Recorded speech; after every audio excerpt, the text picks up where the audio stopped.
My name is Michael. I'm a 30-year-old single man.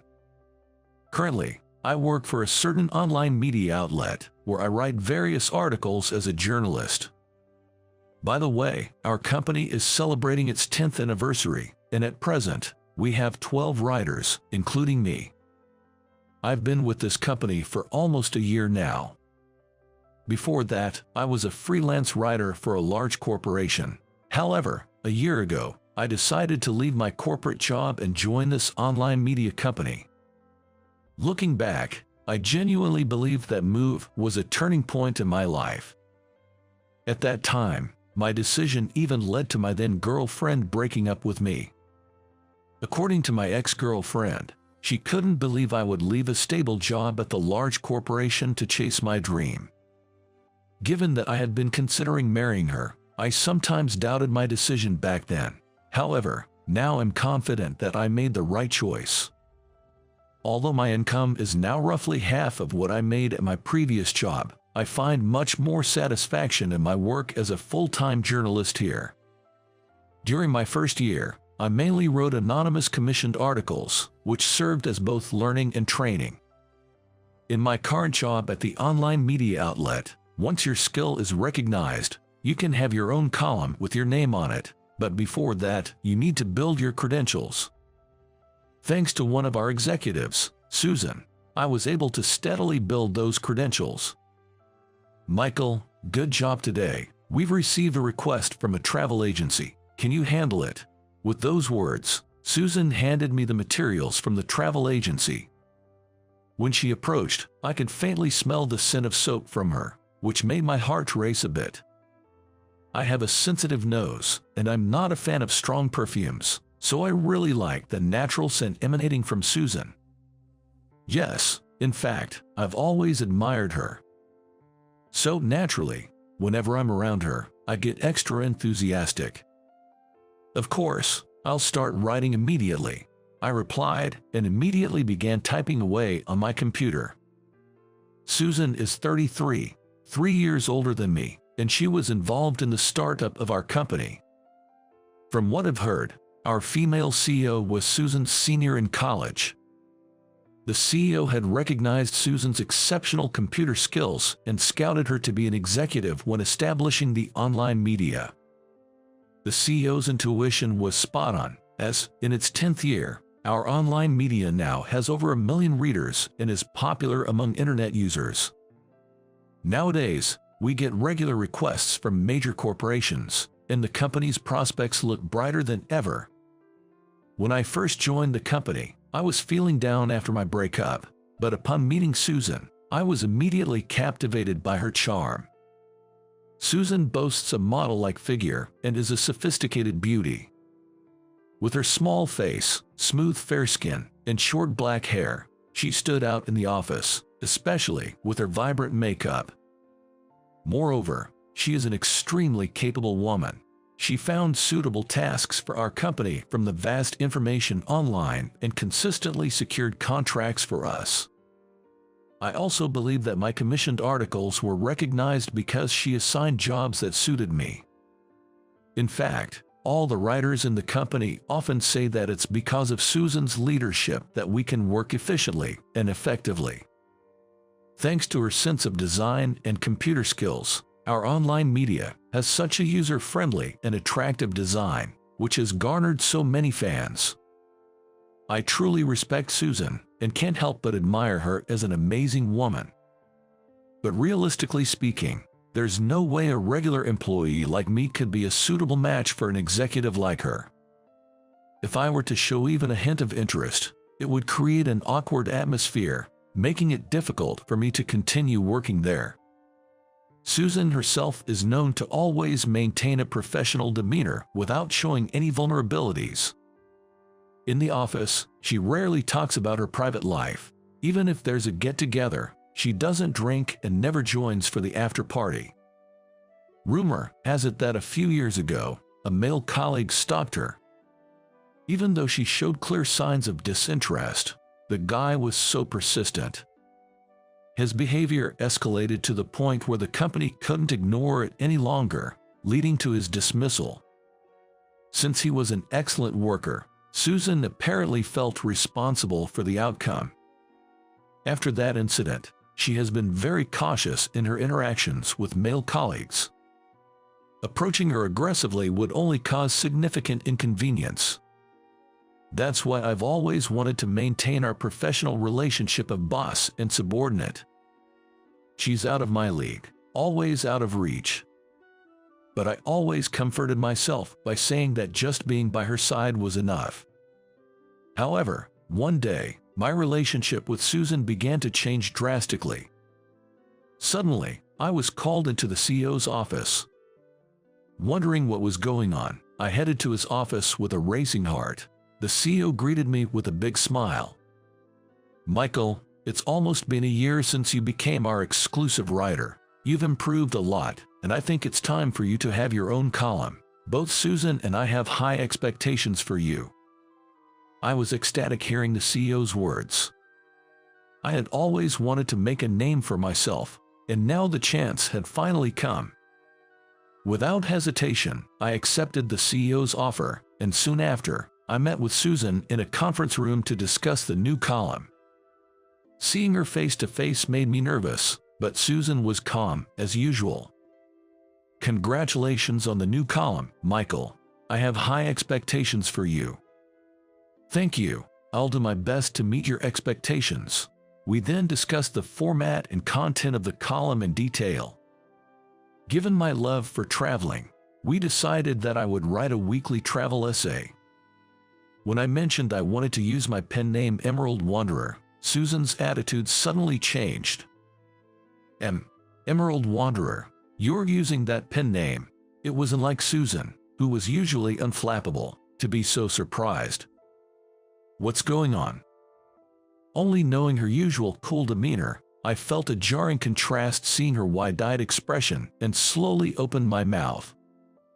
"Yes, that's the name I want to use. Is there a problem?" Susan quickly shook her head. "No, not at all. It's just a lovely name. Emeralds are precious gems, and Wanderer is like a traveler, right? It's a wonderful pen name. I'm looking forward to your articles, Michael." Upon saying that, Susan left the conference room with a spring in her steps, wearing a bright and genuine smile. It was quite surprising to see Susan, who usually only gives a courteous grin, show such a warm and genuine smile. I returned to my office in a daze. I wasn't the only one surprised by Susan's behavior. My colleagues were also talking about it, saying things like I've never seen Susan in such a good mood before. I love Susan's usual cool demeanor, but seeing her smile like that truly warms my heart. For her sake, I'm gonna put my all into writing great articles. With a strong resolve, I dedicated myself entirely to the series from that day. Susan's instincts were spot on, and my column was well received by the readers. Furthermore, Susan herself praised my articles, which sent me over the moon. "Reading your articles makes me feel like I'm actually on a trip. You're very good at describing scenery. I'm seeing you in a whole new light." "Thank you. I'm honored to hear that." While I've had experience getting praised for my work in the past, there's a special kind of joy being directly appreciated for my own original articles rather than contracted work. Ever since I was given the column, I've been able to engage in more personal conversations with Susan and enjoy my days even more, but that doesn't mean we've become closer outside of work. At the end of the day, Susan values me only for my work. If I misread that and try to force a personal bond, she'd probably be put off for sure. Considering our small company size, I knew I had to tread carefully. Days passed with my feelings for Susan growing, but my inability to express them gnawed at me. Then, a turning point came my way. Out of the blue, my mother brought up the topic of matchmaking date. Apparently, my date was 2 years younger than me, and it was one of our relatives who had suggested the match. When I heard this, images of Susan immediately flashed through my mind, but she wasn't my girlfriend or anything. Maybe I should give up on a relationship that seemed to have no future and explore this new opportunity. Wanting to get advice, I decided to confide in a close colleague. After work, I invited him to a bar, and as we enjoyed our drinks, I told him about the matchmaking date idea, and he listened with great interest. You know, Susan always seems so focused on work and doesn't appear to be interested in relationships, and she's a top executive. We're in different leagues. If things didn't work out, it might make things awkward for you at the company. Maybe it's a good idea to consider this matchmaking date thing. Sitting across a table from him, I nodded occasionally while maintaining eye contact. Suddenly, his face turned white as a sheet. "What's the matter?" I wondered. When I turned around, I saw Susan, seemingly on her way out of the restaurant. Had she overheard our conversation? I saw her walking with her head down, looking uncomfortable, which made me freeze on the spot. Just my luck. Running into her at a bar and, to make matters worse, having her overhear my true feelings about her. Talk about bad luck. After that incident, neither my colleague nor I felt like drinking much, and we decided to call it a night early. My colleague tried to comfort me, saying, "Don't sweat it," but I couldn't shake off my gloom. I thought we have gotten closer, but how should I face her at work now? Nevertheless, I couldn't skip work, so with a heavy heart, I headed to the office the next day. Sure enough, Susan was acting differently, deep in thought when she entered the conference room. She was probably wondering how to interact with me.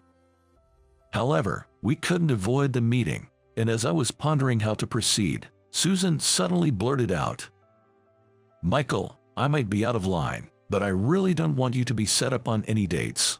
Huh? I would have never dreamt of hearing such words from Susan. I was taken aback, but she had even more shocking news to share. "Michael, since high school, you've been someone special to me. When I heard your pen name, I immediately realized you were the same boy who praised the magazine I made." "Oh, the one with the camellia on the cover, of course, I remember." Hearing Susan's words brought back memories from 15 years ago. Back when I was in junior high, I visited a cultural fair at my dream high school and headed straight for the literature club's booth. The club's magazine was of such high quality that I couldn't believe it was made by high school students. It had a beautiful brown cover with a black camellia drawing, giving it an air of classic literature. On the back cover, the designer's name was written as Camellia. As I was about to purchase the magazine, a nerdy-looking girl with long black hair and glasses sat at the counter. And on her chest, she wore a badge with the name Camellia. Recalling that memory, I looked deeply into Susan's eyes. In that moment, the image of the literature club girl and Susan before me began to merge. Although she wasn't wearing glasses anymore, and her appearance had changed considerably, I could still catch glimpses of the young girl in Susan. Back then, when you were buying the club magazine, you complimented it, saying, "This is a fantastic magazine." Even though I was in the literature club, I had no real talent in writing, so I mainly focused on the design of posters and magazines. Hearing your words at the time, I felt a mix of emotions. But then, you said, "If you can produce such a wonderful magazine, that's amazing." The moment I saw this cover, I just knew I had to have it. Hearing that, for the first time, I felt like someone truly recognized and appreciated me. Even if I didn't have the gift of writing, it gave me hope that I could still contribute in other ways. Susan. The words I said to Susan 15 years ago were genuine. Even if an article is well written, without that something that catches the reader's attention, they might never discover it. In that sense, I deeply felt Susan was a crucial bridge between the work and its readers. It felt miraculous to be working with her now, and my heart swelled with emotion. Tears glistening in her eyes, Susan spoke again. "After I graduated, my younger sister still attended the school, so I asked her to buy me the Literature Club's magazine during the cultural fair. In it, I was captivated by the work of a student with the pen name Emerald Wanderer. My sister, who wasn't involved in the club, didn't know who that was. So the next year, I went to the cultural fair myself. And there I found a boy with the name Emerald Wanderer. I was shocked to find out he was the same boy who comforted me a few years back. I was thrilled that he had joined the same high school and literature club. I wanted to approach him but saw he was surrounded by friends and looked busy, so I couldn't. The next year, I looked for another chance to meet him during the cultural fair, but I couldn't find him. I did learn his real name was Michael from another club member, but until I heard your pen name for this series, I hadn't realized that young boy was you. After all, you've grown so much taller and slender since high school. I see. That was why Susan acted differently when she learned my pen name. It's no wonder she didn't notice, given the tremendous change I had in college where I grew 4 inches taller and lost 22 pounds at the same time. Then, Susan, with her cheeks flushed, looked at me with determination. I've always been passive in love, but when I heard you were going for the matchmaking date, Michael, I thought I couldn't let things stay that way. I like you, Michael, please, stay by my side. I want to keep reading your work forever. I never thought the usually cool Susan would approach me this assertively. I too honestly expressed my feelings. I like you too, Susan. Ever since I met you, you've been special to me, and just being by your side makes me happy. Michael, you've always been a pillar of strength for me. Having you accept me this way makes me so happy, but it's kind of embarrassing, because today, unlike before, I spilled my true feelings. It feels weird. Saying this, Susan blushed, her white cheeks as red as a camellia flower.